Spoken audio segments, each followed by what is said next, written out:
మొన్న రాష్ట్ర ప్రభుత్వం ఏదైతే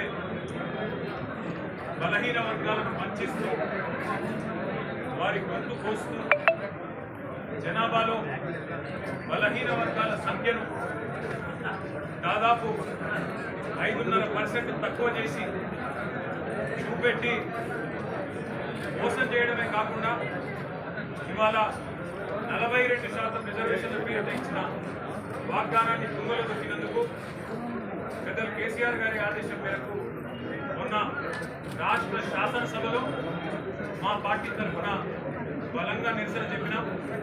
అదేవిధంగా శాసన మండలిలో కూడా బలంగా నిరసన చెప్పి ఈ కులగణన ఏదైతే ఉందో మీరు ఇచ్చిన స్టేట్మెంట్ ఏదైతే ఉందో ఈరోజు ఆ కులగణన మీద ఇది పూర్తి తప్పుల తడక.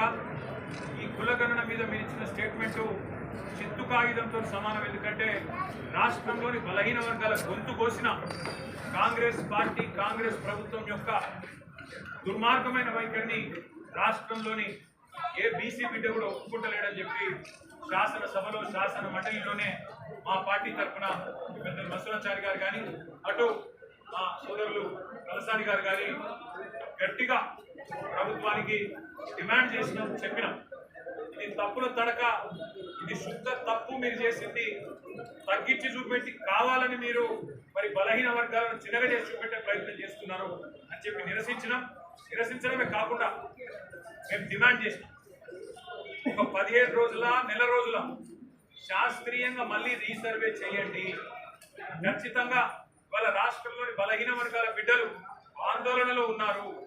మీరు మా సంఖ్యను తక్కువ చేసినట్టయితే రేపు సంక్షేమ పథకాల్లో మీరు ఇవ్వబోయే ఇళ్లలో లేదా మీరు ఇచ్చే రేషన్ కార్డులలో మీరు రేపు ఇస్తానని చెప్పిన గ్యారంటీల్లో 420 హామీల్లో మా వాటా తగ్గుతుంది, మాకు అన్యాయం జరుగుతుంది అని చెప్పి అట్టడుగు స్థాయిన ఉన్న ఎంబీసీలు కావచ్చు, బీసీ బిడ్డలు కావచ్చు ఆందోళన పడుతున్నారు.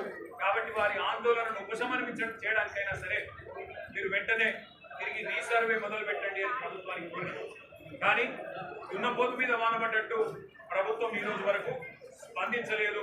స్పందించకపోగా ఇంకా సిగ్గు లేకుండా ఉల్టా చోర్ కొత్వాల్ కూడా అంటే అన్నట్టు అసలు ఆనాడు జరిగిన సమగ్ర కుటుంబ సర్వే మీదనే అనుమానాలు లేవనెత్తే విధంగా ఇవాళ కాంగ్రెస్ ప్రభుత్వంలోని కొంతమంది పెద్దలు సమగ్ర కుటుంబ సర్వేనే తప్పు అన్నట్టుగా మాట్లాడుతూ బీసీలను అవమానిస్తా ఉన్నారు.